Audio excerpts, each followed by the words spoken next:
Good morning and welcome to Story Climb Classics Live, produced by Southwest Shakespeare Company. I'm your host, Bo Heckman.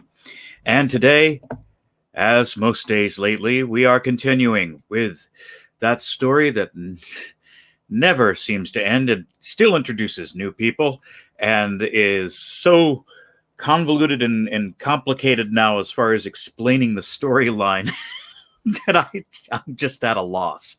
Good morning, Stanley. Jane is good. She is bathing right now. I'm sure she'll cross my path somewhere along this reading. That's a good question that you have this morning. Let me look at that. Caterus is blackmailing Benedito. But why? Why does Caterus have, what does he have on Benedito? I could be completely wrong about this because I just got this a second ago, this question, and I'm trying to remember here. And I do believe that Benedito was believed himself to be really involved in the death of the child or some event at that one house. And the Count of Monte Cristo, I believe, showed him that he was not as guilty as he thought he was. I may be completely wrong here. I have not had a lot of coffee this morning, and that's a necessity. So I'm really trying to remember if that's the case or not. But there's something that had to do with that conversation with Monte Cristo and Benedito a while back, where he was like, I don't think you're as involved with this, or your guilt is not really real. you shouldn't be considering it real. What you think happened didn't really happen. I think that's how it played out.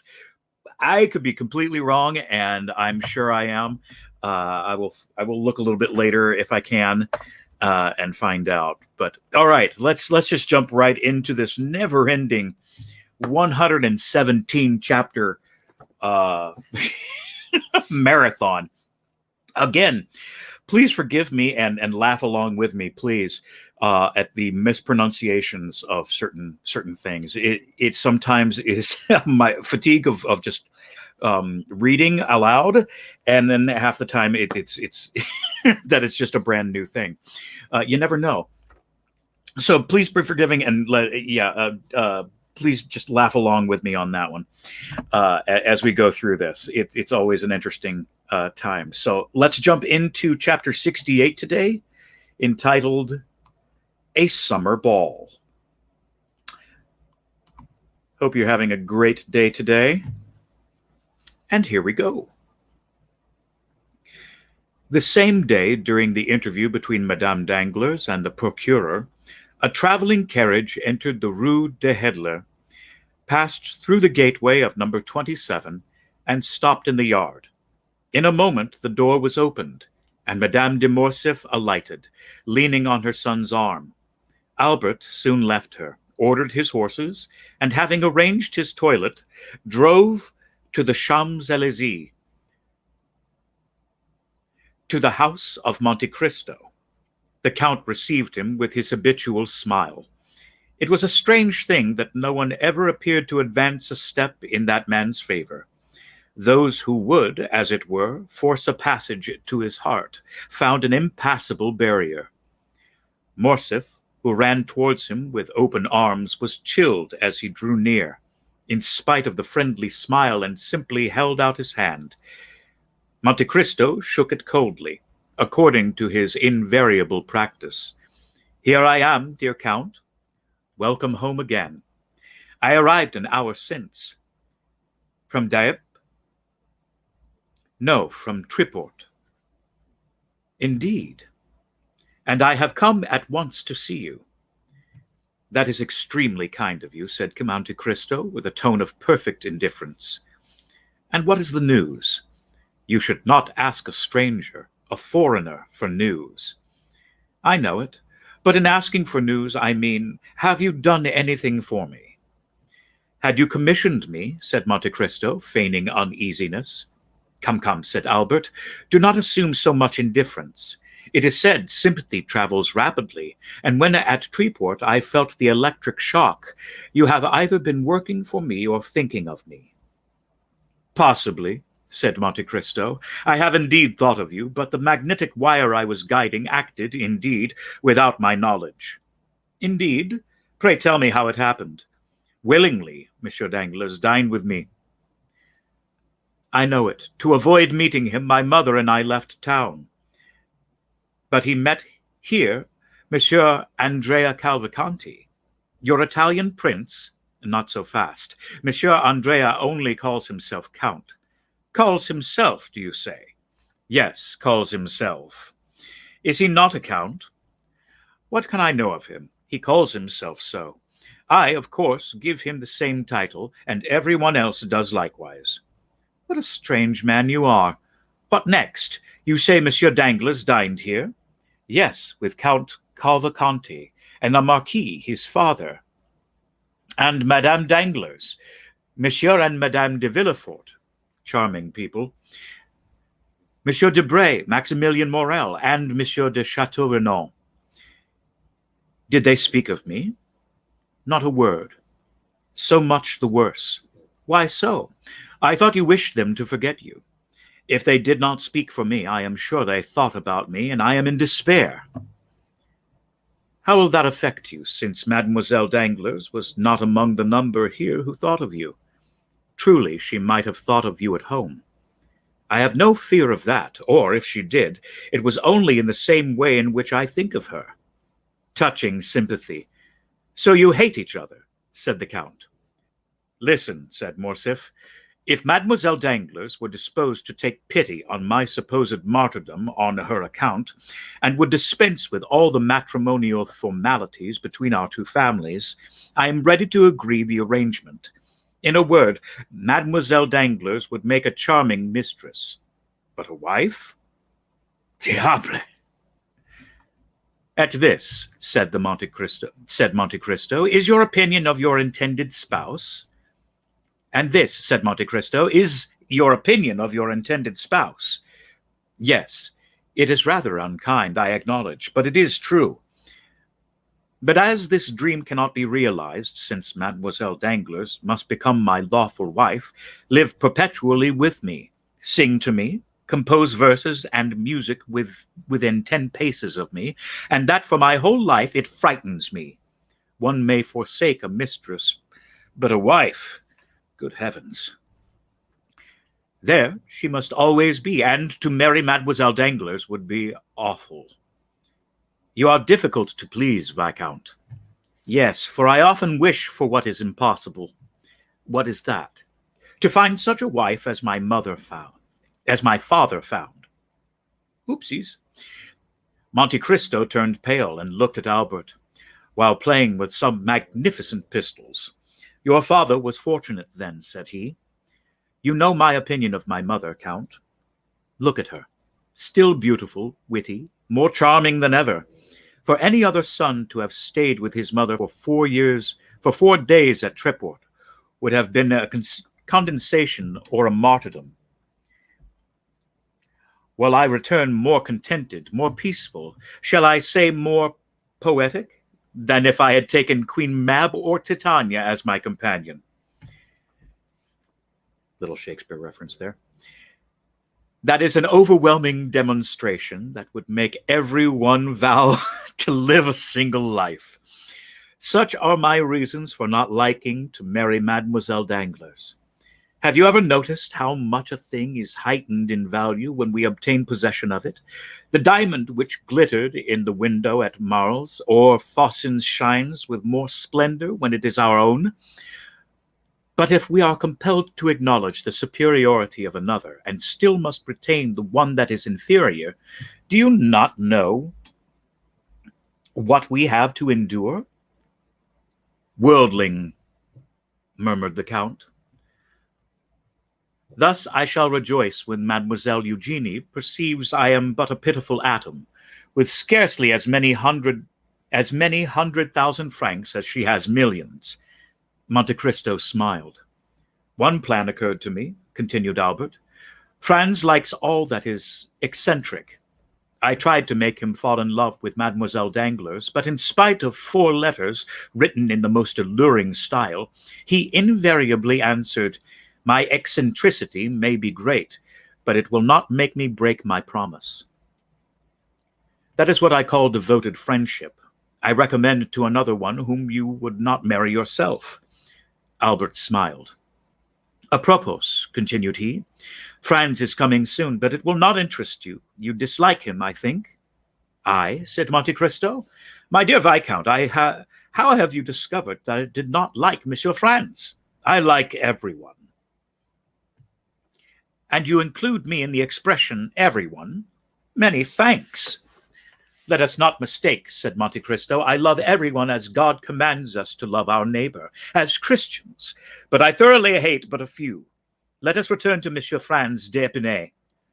Did you say he was coming?" "Yes, summoned by Monsieur de Villefort, who is apparently as anxious to get Mademoiselle Valentine married as Monsieur Danglars is to see Mademoiselle Eugénie settled. It must be a very irksome office to be the father of a grown-up daughter. It seems to make one feverish, and to raise one's pulse to 90 beats a minute until the deed is done. But Monsieur d'Épinay, unlike you, bears his misfortunate patiently." Don't know why that was difficult to read. "Still more, he talks seriously about the matter, puts on a white tie, and speaks of his family. He entertains a very high opinion of Monsieur and Madame de Villefort, which they deserve, do they not? I believe they do. Monsieur de Villefort has always passed for a severe but a just man." "There is, then, one," said Monte Cristo, "whom you do not condemn like poor Danglars?" "Because I am not compelled to marry his daughter, perhaps," replied Albert, laughing. "Indeed, my dear sir," said Monte Cristo, "you are revoltingly foppish." "I foppish? How do you mean?" "Yes, pray take a cigar and cease to defend yourself, and to struggle to escape marrying Mademoiselle Danglars. Let things take their course. Perhaps you may not have to retract." "Bah!" said Albert, staring. "Doubtless, my dear Viscount, you will not be taken by force. And seriously, do you wish to break off your engagement? I would give 100,000 francs to be able to do so." "Then make yourself quite easy. Monsieur Danglars would give double that sum to attain the same end." "Am I indeed so happy?" said Albert, who still could not prevent an almost imperceptible cloud passing across his brow. "But, my dear Count, has Monsieur Danglars any reason?" "Ah, there is your proud and selfish nature. You would expose the self-love of another with a hatchet, but you shrink if your own is attacked with a needle." "But yet Monsieur Danglars appeared delighted with you, was he not? Well, he is a man of bad taste, and is still more enchanted with another, I know not whom. Look and judge for yourself." "Thank you, I understand. But my mother—" "No, not my mother. I mistake. My father intends giving a ball." "A ball at this season? Summer balls are fashionable. If they were not, the Countess has only to wish it, and they would become so." "You are right. You know they are select affairs. Those who remain in Paris in July must be true Parisians. Will you take charge of our invitation to Messieurs Cavalcanti?" "When will it take place?" "On Saturday. Monsieur Cavalcanti's father will be gone, but the son will be here. Will you invite young Monsieur Cavalcanti?" "I do not know him, Viscount." "You do not know him?" "No, I never saw him until a few days since, and am not responsible for him." "But you receive him at your house?" "That is another thing. He was recommended to me by a good abbé, who may be deceived. Give him a direct invitation, but do not ask me to present him. If he were afterwards to marry Mademoiselle Danglars, you would accuse me of intrigue, and would be challenging me. Besides, I may not be there myself." "Where?" "At your ball." "Why should you not be there?" "Because you have not yet invited me." "But I come expressly for that purpose." "You are very kind, but I may be prevented. If I tell you one thing, you will be so amiable as to set aside all impediments." "Tell me what it is." "My mother begs you to come." "De comme c'est demorsive. said Monte Cristo, starting. Ah, Count, said Albert, I assure you, Madame de Morcerf speaks freely to me, as if you have not felt those sympathetic fibers of which I spoke just now thrill within you.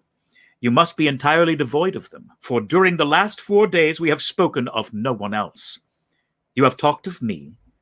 Yes, that is the penalty of being a living puzzle. Then I am also a puzzle to your mother. I should have thought her too reasonable to be led by imagination. A problem, my dear Count, for everyone. For my mother, as well as others, much studied but not solved, you still remain an enigma. Do not fear. My mother is only astonished that you remain so long unsolved. I believe while the Countess G. takes you for Lord Ruthven, my mother imagines you to be Cagliostro or the Count Saint-Germain. The first opportunity you have, confirm her in your opinion. It will be easy for you, as you have the philosophy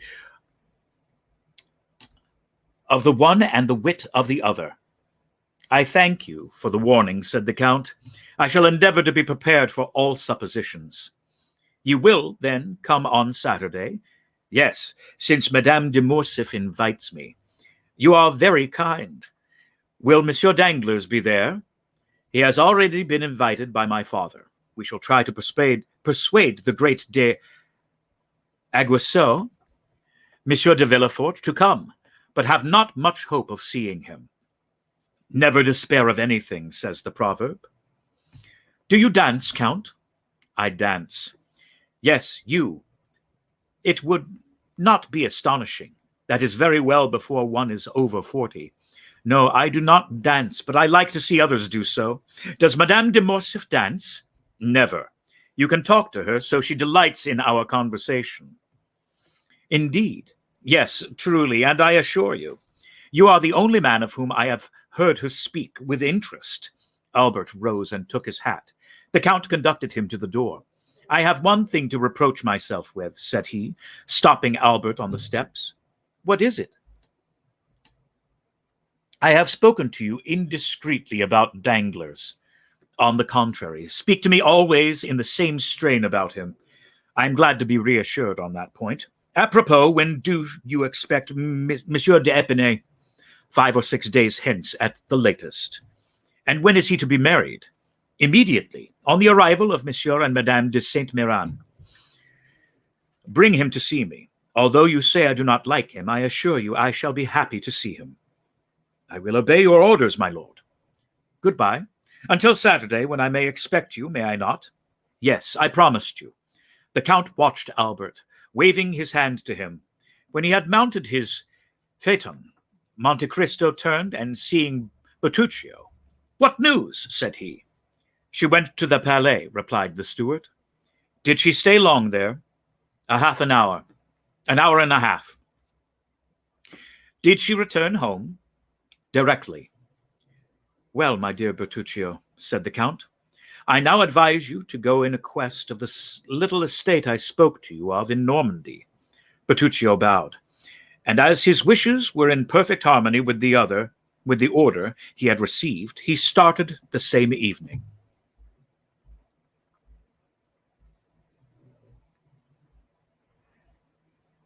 Chapter 69. The Inquiry.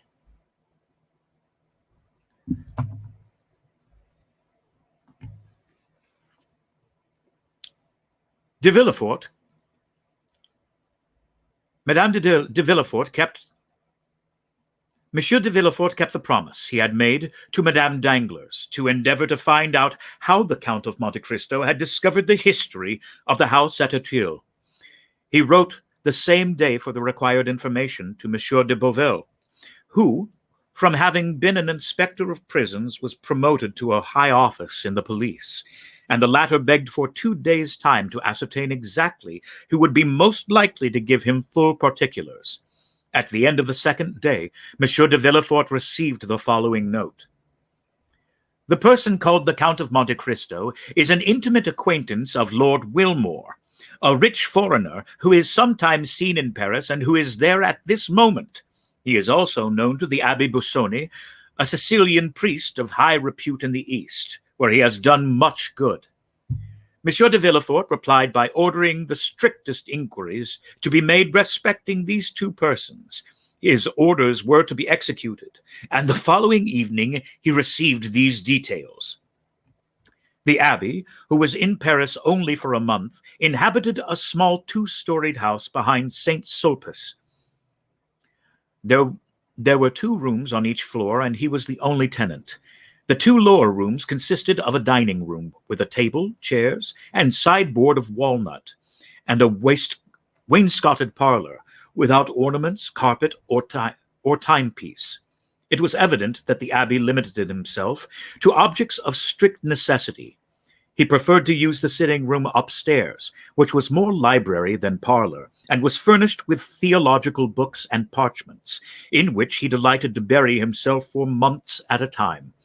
According to his valet de chambre, his valet looked at the visitors through a sort of wicket, and if their faces were unknown to him or displeased him, he replied that the abbé was not in Paris, an answer which satisfied most persons, because the abbé was known to be a great traveler.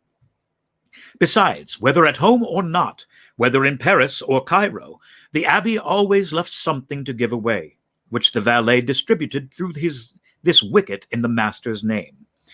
The other room near the library was a bedroom, a bed without curtains, 4 armchairs, and a couch covered with yellow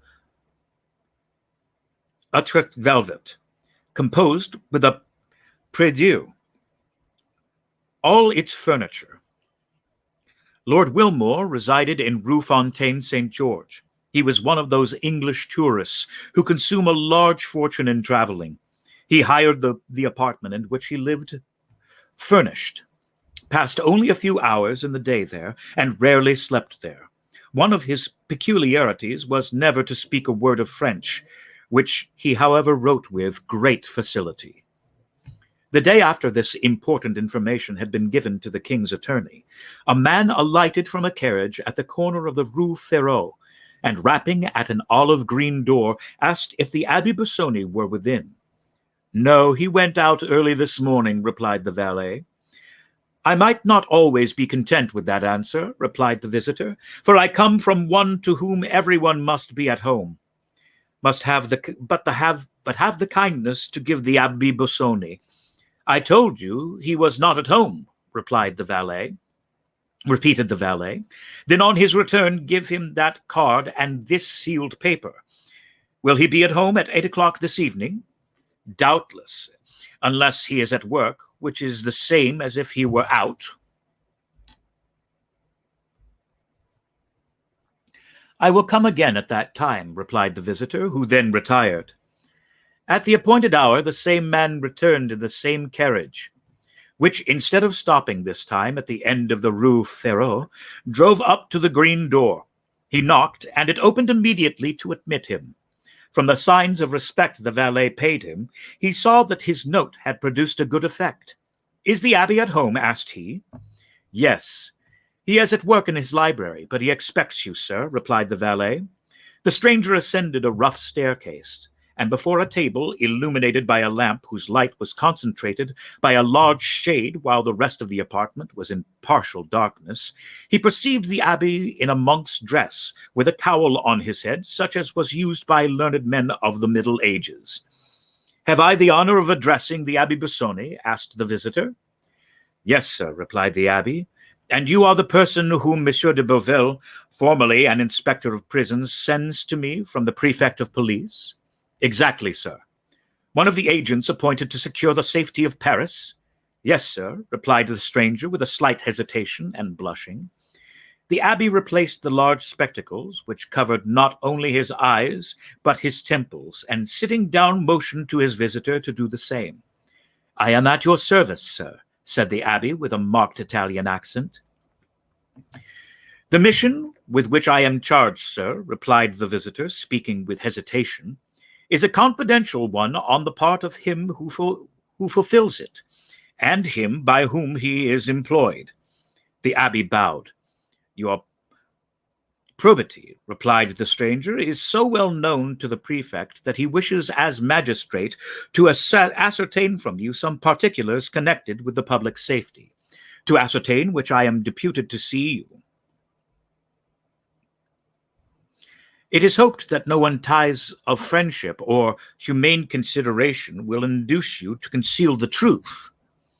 Provided, sir, the particulars you wish for do not interfere with my scruples or my conscience. I am a priest, sir, and the secrets of confession, for instance, must remain between me and God, and not between me and human justice. Do not alarm yourself, monsieur. We will duly respect your conscience. At this moment, the abbé pressed down his side of the shade and so raised it on the other, throwing a bright light on the stranger's face, while his own remained obscured. Excuse me, Abbé, said the envoy of the prefect of police, but the light tries my eyes very much. The abbé lowered the shade. Now, sir, I am listening. Go on. I will come at once to the point. Do you know the Count of Monte Cristo? You mean Monsieur Zaccone, I presume? Zaccone? Is not his name Monte Cristo? Monte Cristo is the name of an estate, or rather of a rock, and not a family name. Well, be it so, let us not dispute about words, and since Monsieur de Monte Cristo and Monsieur Zaccone are the same name, absolutely the same name, let us speak of Monsieur Zaccone. Agreed. I asked you if you knew him. Extremely well. Who is he? The son of a rich shipbuilder in Malta. I know that is the report, but as you are aware, the police does not consent itself with the vague reports. However, replied the abbé with an affable smile, when that report is in accordance with the truth, everybody must believe it, the police as well as all the rest. Are you sure of what you assert? What do you mean by that question? Understand, sir, I do not in the least suspect your veracity. I ask if you are certain of it. I knew his father, Monsieur Zaccone. Ah, indeed? And when a child, I often played with the son. In timber yards. But whence does he derive the title of count? You are aware that may be bought. In Italy, everywhere. And his immense riches, whence does he procure them? They may not be so very great. How much do you suppose he possesses? From 100 to 50 to 200,000 livres per annum. That is reasonable, said the visitor. I have heard he had 3 or 4 millions. 200,000 per annum would make 4 millions of capital. But I was told he had 4 millions per annum. That is not probable. Do you know this island of Monte Cristo? Certainly. Everyone who has come from Palermo, Naples, or Rome to France by sea must know it, since he has passed close to it and must have seen it. I am told it is a delightful place. It is a rock. And why has the Count bought a rock? For the sake of being a Count. In Italy, one must have territorial possessions to be a Count. You have doubtless heard the adventures of Monsieur Zaccone's youth. The father's? No, the son's. I know nothing certain. At that period of his life, I lost sight of my young comrade. Was he in the wars? I think he entered the service. In what branch? In the Navy. Are you not his confessor? No, sir. I believe he is a new Lutheran. A Lutheran? I say I believe such is the case. I do not affirm it. Besides, liberty of conscience is established in France. Doubtless. And we are not inquiring into his creed, but his actions. In the name of the perfect prefect of police, I ask you what you know of him. He passes for a very charitable man. Our Holy Father, the Pope, has made him a Knight of Jesus Christ for the services he rendered to the Christians in the East. He has 5 or 6 rings as testimonials from Eastern monarchs of his services. Does he wear them? No, but he is proud of them. He is better pleased with rewards given to the benefactors of man than to his destroyers. He is a Quaker, then? Exactly. He is a Quaker, with the exception of the peculiar dress. Has he any friends? Yes, everyone who knows him is his friend. But has he any enemies? One only. What is his name? Lord Wilmore. Where is he? He is in Paris just now. Can he give me any particulars? Important ones. He was in India with Zacon.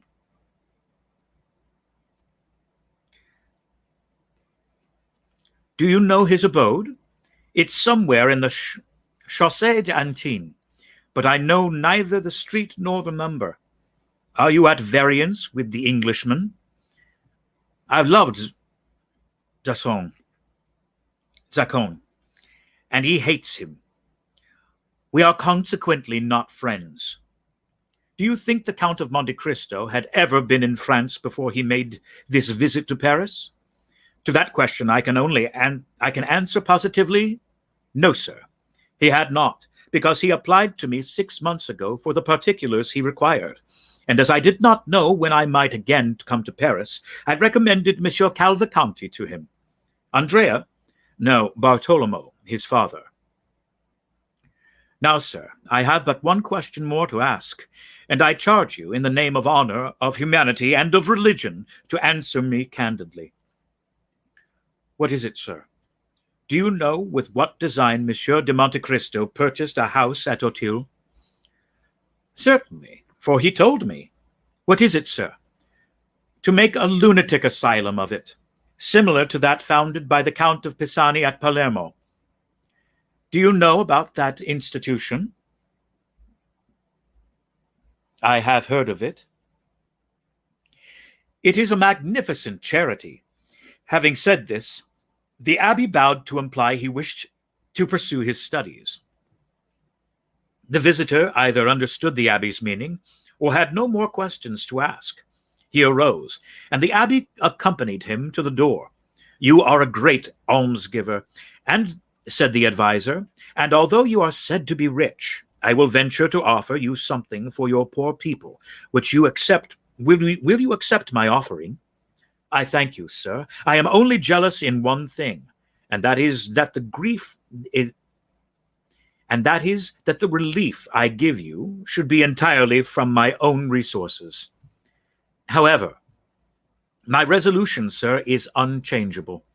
But you have only to search for yourself, and you will find, alas, but too many objects upon whom to exercise your benevolence. The abbé once more bowed as he opened the door. The stranger bowed and took his leave, and the carriage conveyed him straight to the house of Monsieur de Villefort. An hour afterwards, the carriage was again ordered, and this time it went to the Rue Fontaine Saint-George, and stopped at number 5, where Lord Wilmore lived.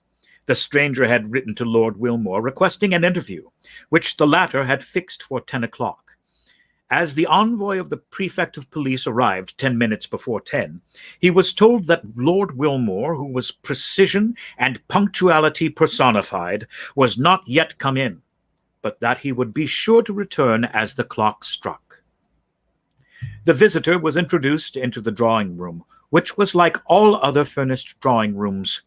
A mantelpiece with 2 modern servers' faces, a timepiece representing Cupid with its bent bow, a mirror with the engraving on each side, one representing Homer carrying his guide, the other Belisarius, begging, a grayish paper, red and black tapestry, such as was the appearance of Lord Wilmore's drawing-room.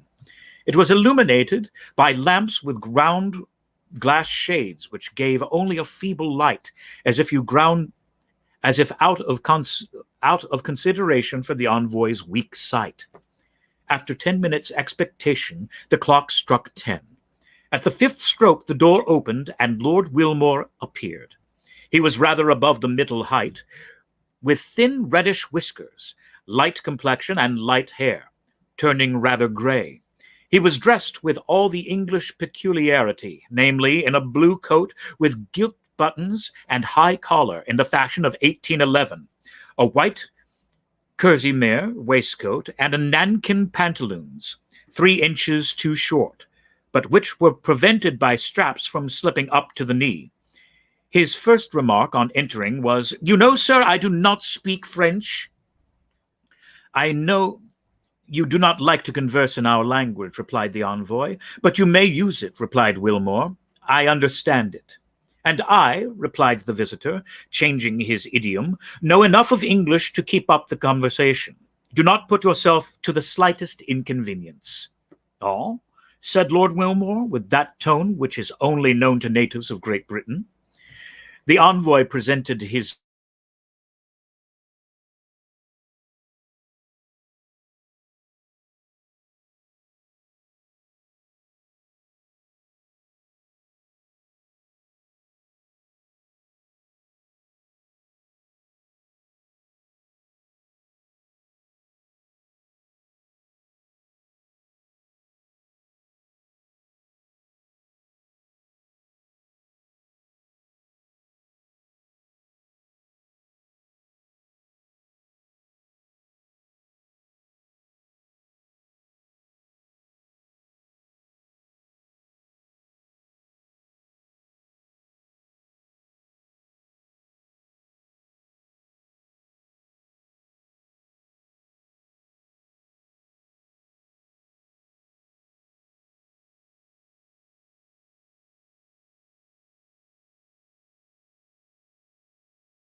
All right. So if you are still there, okay. If anyone's still here, I am back. Sorry about the technical difficulties. We are going to proceed on as soon as I find my place here. That was really weird. The internet is a strange place.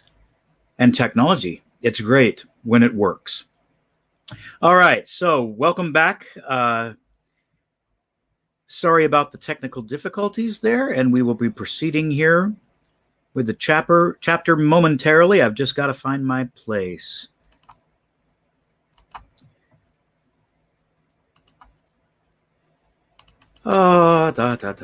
Okay.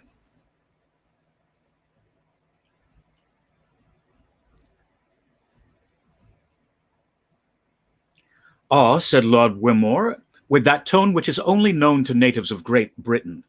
The envoy presented his letter of introduction, which the latter read with English coolness, and having finished, "I understand," said he, "perfectly." Then began the questions, which were similar to those which had been addressed to the Abbe Busoni. But as Lord Wilmore, in the character of the Count's enemy, was less restrained in his answers, they were more numerous. He described the youth of Monte Cristo, who, he said, at 10 years of age, entered the service of one of the pretty sovereigns of India who make war on the English. It was there Wilmore had first met him and fought against him. And in that war, Zacon had been taken prisoner, sent to England, and consigned to the hulks, whence he had escaped by swimming. Then began his travels, his duels, his caprices. Then the insurrection in Greece broke out, and he had served in the Grecian ranks.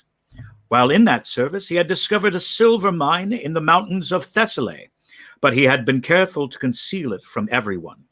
After the Battle of Navarino, when the Greek government was consolidated, he asked of King Otho a mining grant for that district, which was given to him. Hence that immense fortune, which, in Lord Wilmore's opinion, possibly amounted to 1 or 2 millions per annum, a precious, precarious fortune, which might be momentarily lost by the failure of the mine. But, asked the visitor, do you know why he came to France? He is speculating in railways, said Lord Wilmore, and as he is an expert chemist and physicist, he has interviewed a new system of telegraphy, which he is seeking to bring to perfection. How much does he spend early? Asked the prefect. Not more than 500,000 or 600,000 francs, said Lord Wilmore. He is a miser. Hatred evidently inspired the Englishman, who, knowing no other reproach to bring on the Count, accused him of avarice. Do you know his house at Auteuil?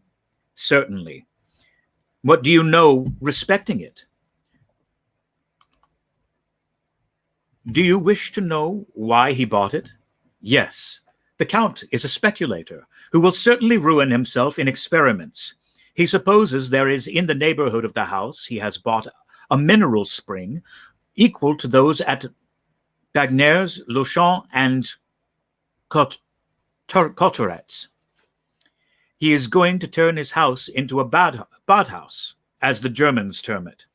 He has already dug up all the garden 2 or 3 times to find the famous spring, and, being unsuccessful, he will soon purchase all the contiguous houses.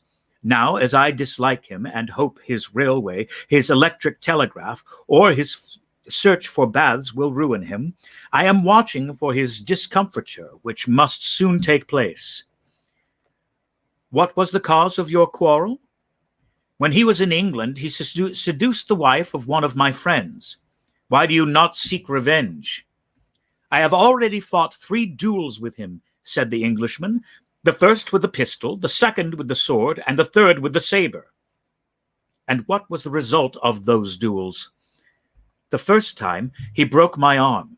The second, he wounded me in the breast. And the third time, made this large wound.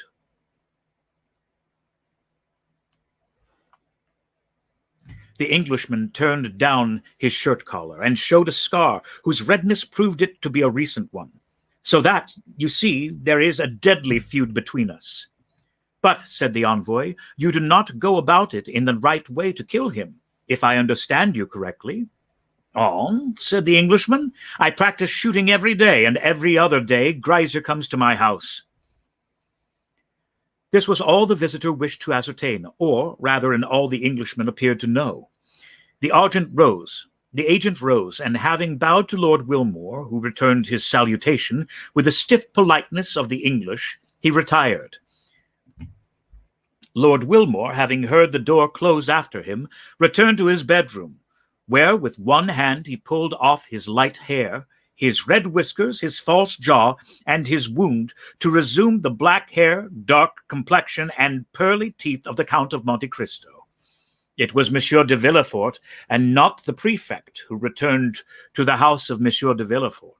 The procurer felt more at ease, although he had learned nothing really satisfactorily, and, for the first time since the dinner party at Auteuil, he slept soundly. And we will stop here today at chapter 70, entitled The Ball. Thank you for tuning in today. Hope you had a great time today, and sorry about the technical difficulties if you stuck around. Thank you very much, and we will see you next time, which will be Thursday, for more of the Count of Monte Cristo. Have a great day.